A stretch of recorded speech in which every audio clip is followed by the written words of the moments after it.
तुम्हाला संधी दिली आहे गडचिरोलीकरांनी.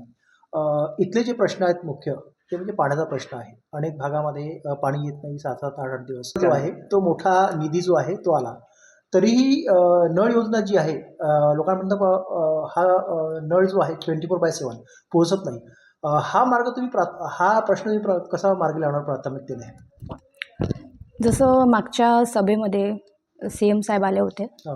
त्यांनी सांगितलं की 130 कोटी रुपयाची मंजुरी त्यांनी या गडचिरोली याच्यात दिलेली आहे. म्हणजे हर घर जल, म्हणजे प्रत्येक घरात पाणी हा पोचलाच पाहिजे. म्हणजे भरपूरशा प्रभागात जेव्हा आम्ही पण फिरलो तेव्हा पाण्याची काही ठिकाणी म्हणजे समस्या आहे आणि त्याच्याकरिताच आता या नळ योजना म्हणजे आणण्यात आलेली आहे आणि फडणवीस साहेबांनी मंजुरी दिली म्हणजे आता हे काम होणारच आहे. तर प्रत्येक घरात प्रत्येक प्रभागात म्हणजे नळ आणि म्हणजे स्वच्छ पाणी हा पोचणार आहे आणि त्यासाठी पहिला प्राधान्य आम्ही त्या गोष्टीलाच देणार आहोत. आता मी नगराध्यक्षपदी म्हणून म्हणजे मी जनतेने मला स्वीकारलं आहे, तर प्राधान्य मी पहिले नळालाच देणार आहे, म्हणजे हर घर जलवाला, आणि ते नक्कीच होणार आहे पूर्ण. तर नक्कीच ते एअरपोर्टचं जे काम आता करणार आहे ते पूर्ण होणारच आहे. म्हणजे भरपूरसे आपल्या गडचिरोलीमध्ये न्यू प्रोजेक्ट्स येत आहे. फडणवीस साहेब पालकमंत्री असल्यामुळे या जिल्ह्यावर तर त्यांचं डेफिनेटली लक्ष तर आहेच आणि भरपूरसे न्यू प्रोजेक्ट्स घेऊन येणार आहे. जसं एअरपोर्ट, रेल्वे स्टेशनचं काम, आणि गडचिरोली हा नेक्स्ट स्टील हब म्हणून ओळखल्या जाणार आहे. तर गडचिरोली शहरातल्या आणि डिस्ट्रिक्टचे जेवढे पण आपले बेरोजगार लोक आहेत त्यांना आता रोजगार पण प्राप्त झालेला आहे भरपूर प्रमाणात. तर तो पण एक भरपूरसा म्हणजे फायदेशीर ठरलेला आहे आपल्या बेरोजगार लोकांसाठी किंवा न्यू जे लोक आहेत जनरेशनसाठी.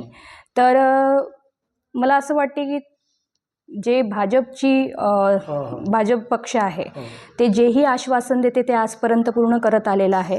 कारण ते कोणावरही टीका टिप्पणी करण्यात वेळ आपला वाया घालवत नाही. ते फक्त बघतात, आपल्या कामावर त्यांचं लक्ष असते आणि जेही आश्वासन देते ते पूर्ण करते.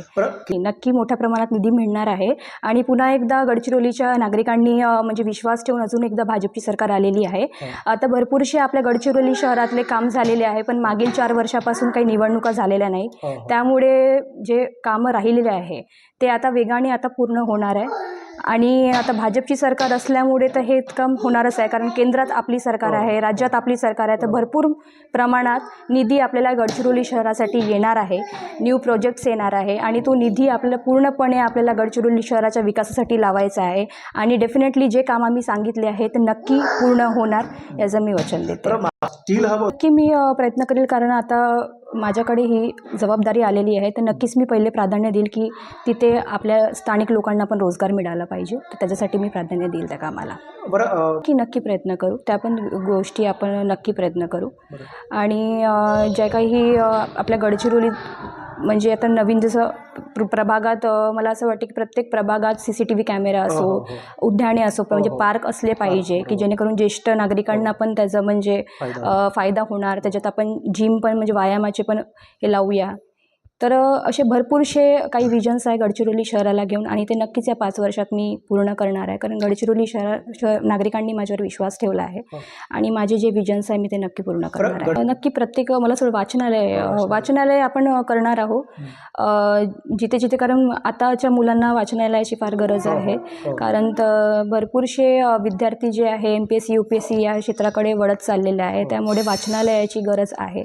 तर प्रत्येक प्रभागात असं वाचनालय असेल, जिथे जिथे शक्य होणार तिथे ते वाचनालय मी उपलब्ध करून देणार, याची पण मी तुम्हाला नक्की. डिजिटल क्षेत्र आपल्याला करायचं आहे, म्हणजे प्रत्येक शाळा हे डिजिटल झालेले पाहिजे, कारण आता त्याची फार गरज आहे विद्यार्थ्यांना.